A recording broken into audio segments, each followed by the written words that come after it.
দর্শকদের বিচার 3 দিনের কার্য না হয় তাহলে আপনারা পদত্যাগ করুন, নতুন সংস্থা বসাবো। আর একটা কথা বলি, আইন প্রণয়ন করবেন, আইনের মতো কোন সস্তা আইন আমরা মানবো না।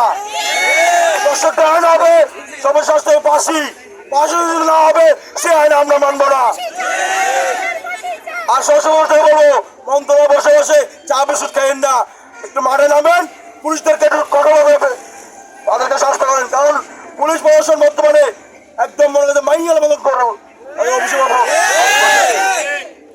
আমার কথা হচ্ছে প্রশাসনের কাজ তাদের থাকায় না, তাদের কাজ জনগণের নিরাপত্তা দেওয়া। আমি সবসময় বলবো, দেশকে শান্তিতে আনুন, নিজে পদত্যাগ করে আয়োজনের দায়িত্ব পালনের সুযোগ করে দিন।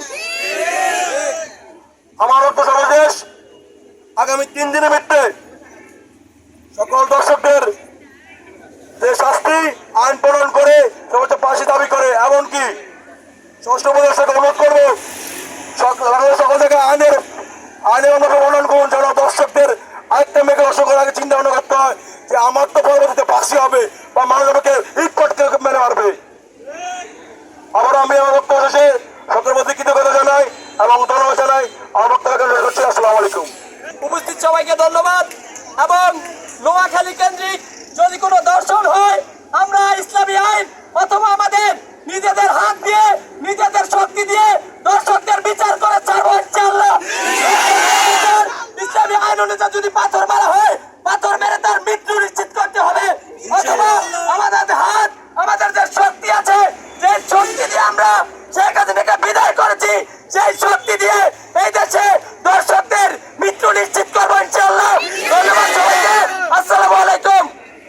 প্রিয় শিক্ষার্থী ভাই বোনেরা, আমরা কি কাপুরুষ? আমরা কি কাপুরুষ? যারা দর্শক করে তারা কি? তারা কি? আমরা কি কাপুরুষ হতে চাই? আজকের এই সমাবেশ থেকে বলে দিতে চাই, প্রত্যেকটা দর্শককে জনসম্মুখে এনে তাদের বিচার করতে হবে। তাদের বিচার যদি আপনারা করতে না পারেন, তাহলে ছাত্র সমাজের হাতে তুলে দেন। আমরা দেখিয়ে দেবো কিভাবে ইসলামের ক্ষেত্রে কোরআনের আইন দিয়ে কিভাবে বিচার করতে হয়। এই বলে আমাদের বক্তব্য এখানে শেষ করলাম। আসসালামু আলাইকুম ওয়া রাহমাতুল্লাহ। আমাদের আজকের এই মানববন্ধন এখানে এখন যে ধর্ষণগুলো হচ্ছে, ধর্ষণের মধ্যে আমি দেখি যে আমি যে নিউজ ফিডে ঘুরি, প্রত্যেকটা নিউজ ফিডের রিফ্রেশে আমি দেখতে পাই যে প্রত্যেকটা রিফ্রেশে একটা করে ধর্ষণ, একটা করে ঘটনা আসতেছে, হয়তো শিশু নয়তো কোনো যুবতী। আমার কথা হচ্ছে যে শুধুমাত্র যে ধর্ষিতা মেয়ের ছবি কেন পোস্ট করা হবে, ধর্ষিতা মেয়েকে কেন শুধু দেখানো হবে?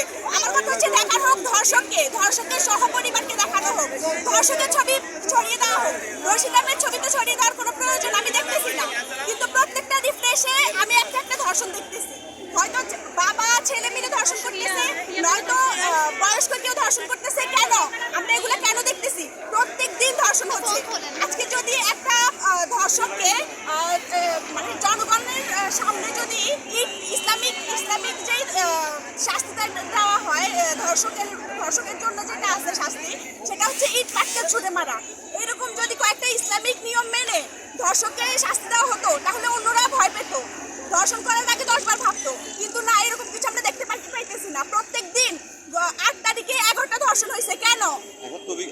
তাই ইসলামিক ভাবে ধর্ষকের শাস্তি হোক, যেভাবে আমাদের ইসলামে বিধান আছে, সর্বোচ্চ শাস্তি। ধর্ষকের বাঁচার কোনো অধিকার নাই, একটা মৃত্যুদণ্ড আমরা চাই। শুধু সেটা না, জনগণকেও সচেতন হতে হবে।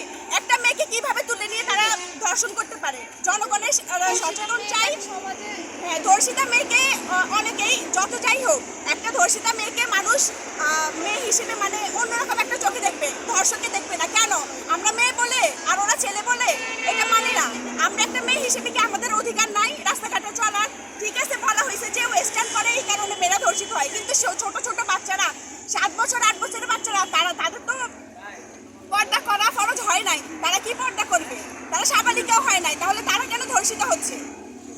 আমি স্বরাষ্ট্রমন্ত্রী এবং আইনমন্ত্রীর কাছে বলতে চাই যে আমরা ধর্ষকের সর্বোচ্চ শাস্তি চাই, মৃত্যুদণ্ড চাই।